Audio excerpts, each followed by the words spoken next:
पांडवांनी केदारनाथ मंदिर का बांधले? महाभारत युद्धात विजय मिळाल्यानंतर पांडवांपैकी सर्वात मोठे युधिष्ठिर यांना हस्तिनापूरचा राजा म्हणून नियुक्त करण्यात आलं होतं.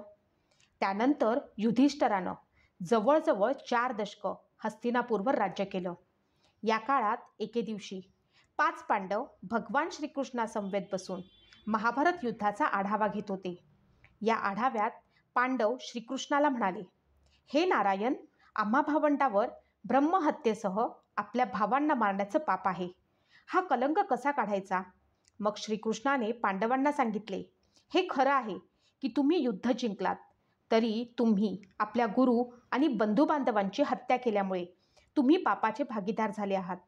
या पापातून तारण मिळणं अशक्य आहे, परंतु या पापापासून फक्त महादेवच तुम्हाला मुक्त करू शकतात. म्हणूनच महादेवाच्या आश्रयात जा. त्यानंतर श्रीकृष्ण द्वारकेला परतले. त्यानंतर पांडव पापांपासून मुक्तीसाठी चिंतेत राहू लागले आणि त्यांनी विचार केला की राजकाज सोडावं आणि महादेवाच्या शरणात जावं. दरम्यान एक दिवस पांडवांना कळाले की वासुदेवांनी आपला देह त्याग केला आहे आणि ते आपल्या परम निवासस्थानात परतले आहेत. हे ऐकून पांडवांना सुद्धा पृथ्वीवर जगणे योग्य वाटले नाही. गुरु, पितामह आणि सखा हे सर्व रणांगणात मागे राहिले होते. आई, वडील, ज्येष्ठ आणि काका विदुरही वनवासात गेले होते. नेहमीच मदत करणारे कृष्णही आता नव्हते. अशा स्थितीत पांडवांनी राज्य परीक्षितच्या ताब्यात दिलं आणि हस्तिनापुरात द्रौपदीसह सोडलं आणि शिवाच्या शोधात निघाले. हस्तिनापूर सोडल्यानंतर 5 भाऊ आणि द्रौपदी प्रथम भगवान शिवाला भेटण्यासाठी पांडवकाशीला पोचले. पण तेथे त्यांना महादेवांची भेट झाली नाही.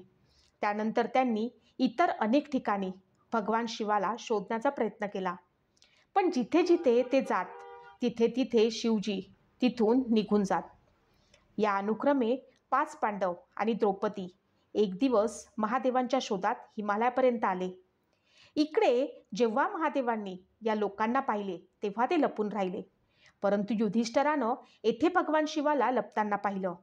तेव्हा युधिष्ठिराने भगवान शिव यांना सांगितलं, तुम्ही कितीही लपून राहिले तरी प्रभू, आम्ही तुम्हाला पाहिल्याशिवाय येथून जाणार नाही आणि हे देखील मला माहीत आहे की आम्ही पाप केलं म्हणून आपण लपून बसले आहात.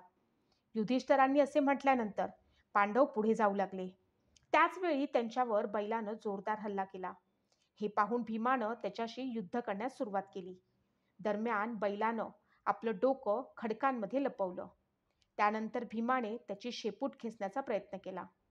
तेव्हा बैलाचे धड डोक्यापासून वेगळे झाले आणि बैलाचं धड शिवलिंगात बदललं आणि काही वेळानं शिवलिंगातून भगवान महादेव प्रकट झाले. शिवाने पांडवांची पापं माफ केली. आजही या घटनेचा पुरावा केदारनाथच्या शिवलिंगा म्हणून उपस्थित आहे.